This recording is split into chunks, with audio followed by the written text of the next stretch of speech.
नमस्कार. एक तरी ओवी ज्ञानेशांची हे डॉक्टर वीरा करंदीकर आणि डॉक्टर हेवी इनामदार यांचे पुस्तक आकाशवाणीवर झालेल्या कार्यक्रमाच्या या पुस्तकावृत्तीचे आपण क्रमशः वाचन करीत आहोत.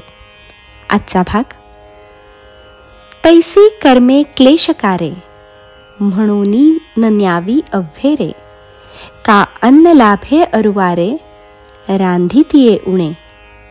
ज्ञानेश्वरीतील अध्याय 18 ओवी क्रमांक 142.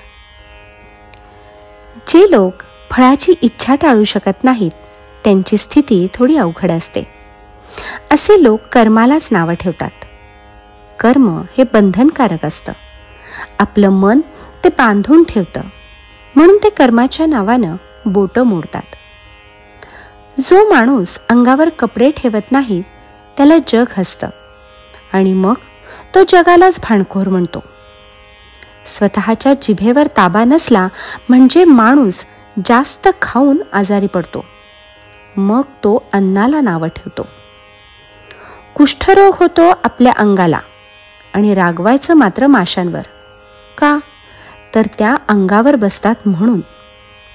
मनानं दुबळे असलेले लोक फळाची इच्छा टाकूच शकत नाहीत. मग कर्म वाईट आहे आणि ते टाकलं पाहिजे असा निर्णय ते देतात. काही सज्जन असं सांगतात की यज्ञासारखं कर्म केलंच पाहिजे. साधकाची शुद्धी करायची ते एक चांगलं साधन आहे. तिथे आळस करून उपयोगी नाही. चित्त शुद्ध करण्यासाठी जरूर असलेले कर्म केलंच पाहिजे. सोनं शुद्ध करायचं ना, मग आगीचा कंटाळा करून कसं चालेल?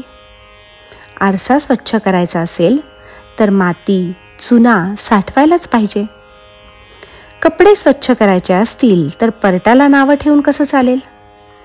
त्याप्रमाणेच कर्म त्रास देणारी आहेत म्हणून त्यांचा त्याग करून चालणार नाही. कष्ट पडले तरी कर्म केलीच पाहिजेत. आता कर्माचरणाविषयी बुद्धीचा असा निश्चय झाला तर त्यागाचं काय? त्यागाविषयी पुन्हा गोंधळच. वसंत ऋतू आला की वेलींना फुलं येतात, फळं धरतात, आंब्याला मोहर येतो आणि झाडांना पालवी फुटते.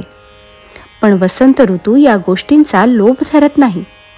तो येतो तसा निघून जातो. तेव्हा कर्म करायचं, पण फळाची इच्छा बाळगायची नाही. याला म्हणायचं कर्मफलाचा त्याग.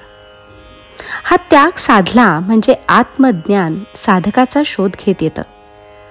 कर्माचं आचरण करायचं, पण कर्मफळाचा त्याग मात्र साधायचा, अशी ही कसरत आहे.